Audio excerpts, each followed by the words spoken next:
ब्रह्मा जी कहते हैं, मुने जगदीश्वर महादेव जी यद्यपि सती के मनोभाव को जानते थे तो भी उनकी बात सुनने के लिए बोले, कोई वर मांगो। परंतु सती लज्जा के अधीन हो गई थी, इसलिए उनके हृदय में जो बात थी उसे वे स्पष्ट शब्दों में कह न सकी। उनका जो अभीष्ट मनोरथ था वह लज्जा से आच्छादित हो गया। प्राण वल्लभ शिव का प्रिय वचन सुनकर सती अत्यंत प्रेम में मग्न हो गई। राधे राधे, ओम नमः शिवाय। कैसे हैं आप लोग? ईश्वर कृपा से आप सब अच्छे होंगे। ईश्वर सब पे कृपा बनाए रखे, सबका कल्याण करें। आज हम बताने जा रहे हैं श्री शिव महापुराण के रुद्र संहिता द्वितीय सती खंड का 17वां अध्याय।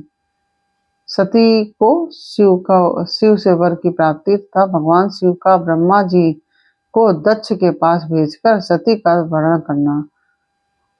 ओम नमः शिवाय, ओम नमः शिवाय, हर हर भोले नमः शिवाय। गंगाधराय शिव गंगाधराय, हर हर भोले नमः शिवाय। नमः शिवाय, ओम नमः शिवाय, हर हर भोले नमः शिवाय। ओम नमः शिवाय।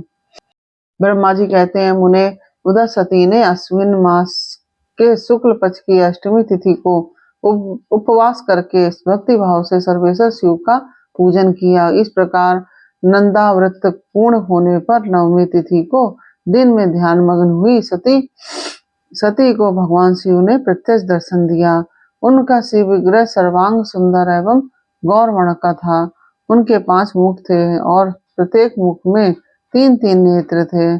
भाल देश में चंद्रमा शोभा दे रहा था। उनका चित्त प्रसन्न था और कंठ में नील चिन्ह दृष्टिगोचर होता था। उनके 4 भुजाएं थी। उन्होंने हाथों में त्रिशूल ब्रह्म कपाल वर तथा अभय धारण कर रखे थे। भस्म में अंगराग से उनका सारा शरीर उद्भासित हो रहा था। गंगा जी उनके मस्तक की शोभा बढ़ा रही थी। उनके सभी अंग बड़े मनोहर थे। वे महान लावण्य के धाम जान पड़ते थे। उनके मुख करोड़ों चंद्रमाओं के समान प्रकाशमान एवं आह्लादजनक थे।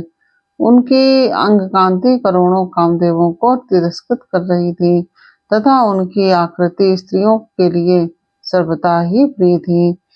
सती ने ऐसे सौंदर्य माधुर्य से युक्त प्रभु महादेव जी को प्रत्यक्ष देखकर उनके चरणों की वंदना की। उस समय उनका मुख लज्जा से झुक गया था।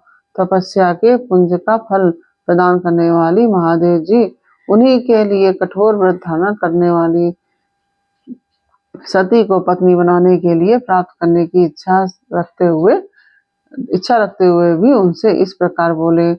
महादेव जी ने कहा कि उत्तम व्रत का पालन करने वाली दक्ष नंदिनी, मैं तुम्हारे इस व्रत से बहुत प्रसन्न हूँ, इसलिए कोई वर मांगो। तुम्हारे मन में जो अभिष्ट होगा वही वर मैं तुम्हें दूंगा। ब्रह्मा जी ने कहा कि सुने जगदीश्वर महादेव जी यद्यपि सती के मनोभाव को जानते थे तो भी उनकी बात सुनने के लिए बोले, कोई वर मांगो। परंतु सती लज्जा के अधीन हो गई थी, इसलिए उनके हृदय में जो बात थी उसे वह स्पष्ट शब्दों में न कह सके। उनका जो अभीष्ट मनोरथ था वह लज्जा से आच्छादित हो गया। प्राण वल्लभ शिव का प्रिय वचन सुनकर सती अत्यंत प्रेम में मग्न हो गई। इस बात को जानकर भक्तवत्सल भगवान शंकर बड़े प्रसन्न हुए और शीघ्रता पूर्वक बारंबार कहने लगे, वर मांगो। सतपुरुष के आश्रयभूत अंतर्यामी शंभु सती की भक्ति के वशभूत हो गए थे। तब सती ने अपनी लज्जा को रोककर महादेव जी से कहा कि वर देने वाले प्रभु, मुझे मेरी इच्छा के अनुसार ऐसा वर दीजिए जो टल न सके। भक्त वत्सल भगवान शंकर ने देखा कि सती अपनी बात पूरी नहीं कह पा रही है, तब वे स्वयं ही बोले, देवी तुम मेरी भार्या हो जाओ। अपने अभीष्ट फल को प्रकट करने वाले उनके इस वचन को सुनकर आनंद मग्न हुई सती चुपचाप खड़ी रह गई, क्योंकि वे मनवांछित फल वर पा चुकी थी। फिर दक्ष कन्या प्रसन्न हो दोनों हाथ जोड़कर मस्तक झुकाकर भक्तवत्सल शिव से बारंबार कहने लगी।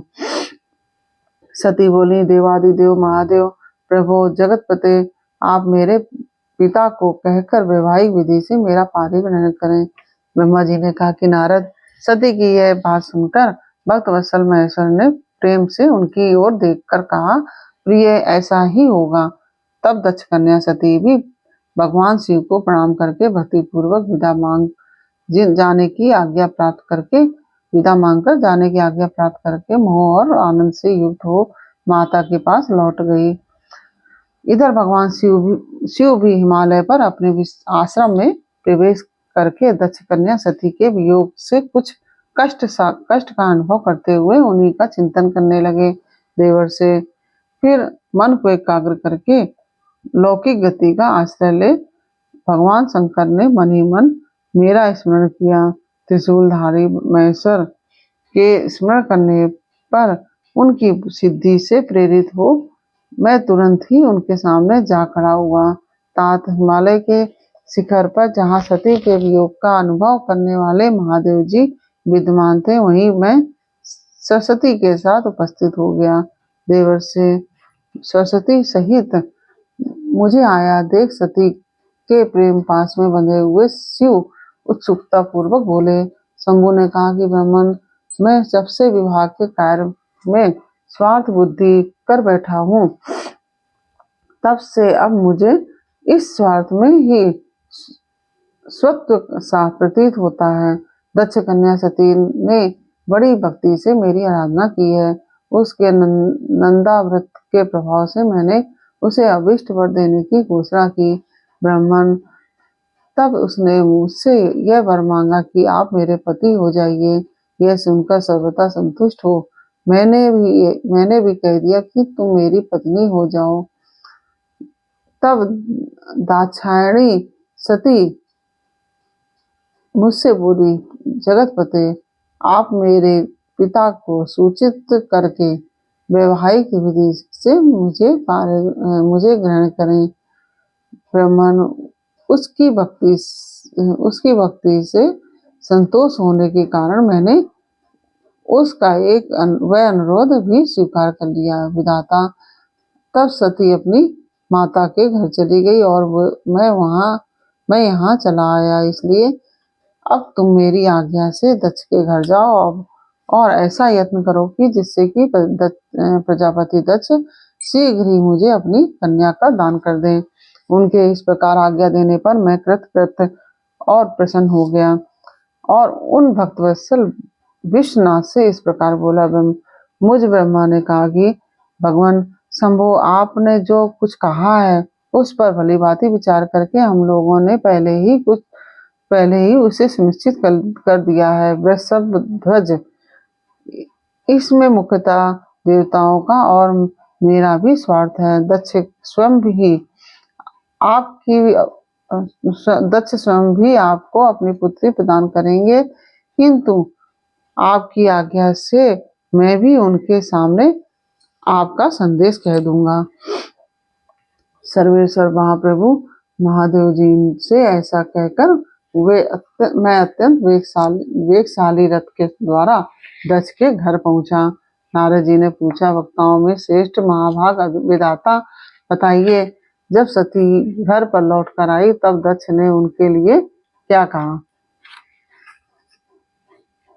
ब्रह्मा जी ने कहा कि तपस्या करके मनवांछित वर पाकर सती जब घर को लौट गई तब वहां उन्होंने माता पिता को प्रणाम किया।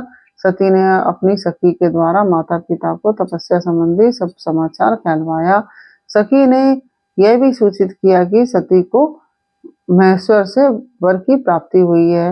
वे सती की भक्ति से बहुत संतुष्ट हुए हैं।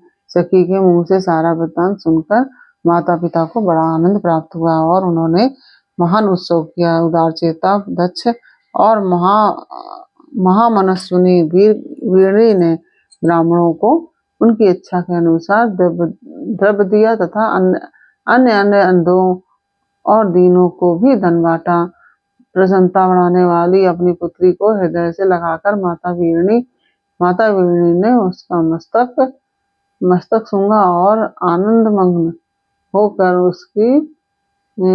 उसकी बारंबार प्रशंसा की। तदनंतर कुछ काल व्यतीत होने पर धर्मज्ञों में श्रेष्ठ दक्ष इस चिंता में पड़े कि मैं अपनी इस पुत्री का विवाह भगवान शंकर के साथ किस तरह करूं।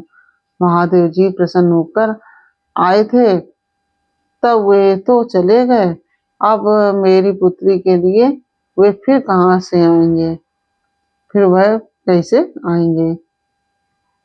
अब मेरी पुत्री के लिए वह फिर कैसे यहाँ आएंगे। यदि किसी को शीघ्र ही भगवान शिव के निकट भेजा जाए तो यह भी उचित नहीं जान पड़ता, क्योंकि यदि वे इस तरह अनुरोध करने पर भी मेरी पुत्री को ग्रहण न करें तो मेरी याचना निष्फल हो जाएगी। इस प्रकार की चिंता में पड़े हुए प्रजापति दक्ष के सामने मैं सरस्वती के साथ सहसा उपस्थित हुआ। मुझ पिता को आया देखकर दक्ष प्रणाम करके निज भाव से खड़े हो गए और उन्होंने मुझ शंभु को यथा योग आसन दिया। तदनंतर दक्ष ने जब मेरे आने का कारण पूछा, तब मैंने सब बातें बताकर उनसे कहा, प्रजापति, भगवान शंकर ने तुम्हारी पुत्री को प्राप्त करने के लिए निश्चय ही मुझे तुम्हारे पास भेजा है। इस विषय में जो श्रेष्ठ कृत्य हो उसका निश्चय करो। जैसे सती ने नाना प्रकार के भावों से तथा सात्विक व्रत के द्वारा भगवान शिव की आराधना की है, उसी तरह वे भी सती की आराधना करते हैं। इसलिए दक्ष भगवान शिव के लिए ही संकल्पित एवं प्रकट हुई अपनी इस पुत्री को तुम अविलंब उनकी सेवा में सौंप दो, इससे तुम कृत हो जाओगे। मैं नारद के साथ जाकर उन्हें तुम्हारे घर ले आऊंगा। फिर तुम उन्हीं के लिए उत्पन्न हुई अपनी यह पुत्री उनके हाथ में दे दो। ब्रह्मा जी कहते हैं, नारद, मेरी यह बात सुनकर मेरे पुत्र दक्ष को बड़ा हर्ष हुआ और वे अत्यंत प्रसन्न होकर बोले, पिताजी, ऐसा ही होगा मुने। तब मैं अत्यंत हर्षित हो वहां से उस स्थान को लौटा जहाँ लोक कल्याण में तत्पर रहने वाले भगवान शिव बड़ी उत्सुकता से मेरी प्रतीक्षा कर रहे थे। नारद, मेरे लौट आने पर स्त्री और पुत्री सहित प्रजापति दक्ष भी पूर्ण काम हो गए। वे इतने संतुष्ट हुए मानो अमृत पीकर अघा गए हैं। और इसके साथ ही यह 17वां अध्याय पूर्ण हुआ। यह अध्याय आपको कैसा लगा यह हमें कमेंट बॉक्स में अवश्य बताइए। अच्छा लगा हो तो वीडियो को लाइक शेयर अवश्य कीजिए और कमेंट में ओम नमः शिवाय अवश्य लिखिए। और यदि आपने हमारे चैनल को सब्सक्राइब नहीं किया तो प्लीज हमारे चैनल को सब्सक्राइब कर लीजिए और बेल आइकन बटन अवश्य दबा दीजिए, जिससे कि हमारे आने वाले सारे वीडियोस आपको प्राप्त हो सकें। फिर मिलते हैं आपसे अगले अध्याय के साथ अगले वीडियो में। तब तक के लिए ओम नमः शिवाय। राधे राधे।